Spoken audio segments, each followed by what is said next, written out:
அடுத்தவா புருஷன் தான் வேணுமா உனக்கு? நீ வந்தனாலதான் அவங்க 2 பேரும் பிரிஞ்சுட்டாங்க. நீயும் ஒரு பொண்ணு தானே, ஒரு பொண்ணோட வாழ்க்கையை இப்படிதான் நாசம் பண்ணுவியா? அந்த மாதிரி கேக்குறாங்க. நீ அழகா தானே இருக்க, அவங்ககிட்ட என்ன இருக்குன்னு பின்னாடி தொங்கிட்டு இருக்கிற அப்படின்னு. அவன் வந்து ஆம்பளையே கிடையாது, அவனை கல்யாணம் பண்ணா அவனுக்கு குழந்தைய பிறக்காது. இவனுக்கு அதனாலதான் பாஸ் லைஃப்ல குழந்தையே இல்ல. நானும் இவன் சிச்சுவேஷன்ல இருந்திருக்கேன். புரிஞ்சுக்கிறவங்களுக்கு புரிஞ்சுது. ஒருத்தவங்களுக்கு செகண்ட் லைஃப் கொடுக்கும்போது அதுக்கு என்னென்ன ஸ்ட்ரகிள் வரும்ன்றது எனக்கு நல்லா தெரியும். இதுல சொல்றதுக்கு எனக்கு வெக்கமே இல்லை. எனக்கு அவங்க வாழ்க்கை வச்சுதான் போட்டு எனக்கு இவங்க எமோஷனலா பேசணும்னு எனக்கு ஒண்ணுமே பேசல. அவங்க அழுவுறாங்க.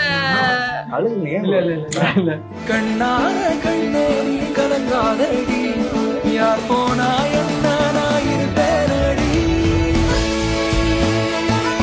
அங்க வந்து ஒரு ஜோடியை சுத்துறாங்கப்பா, அதான் அவர் வந்து உடனே நம்ம விருப்பத்திற்காக என்கேஜ்மெண்ட் பண்றாருப்பா. இப்படி பார்த்தா நான் நிறைய என்கேஜ்மெண்ட் சொல்லுவேன்.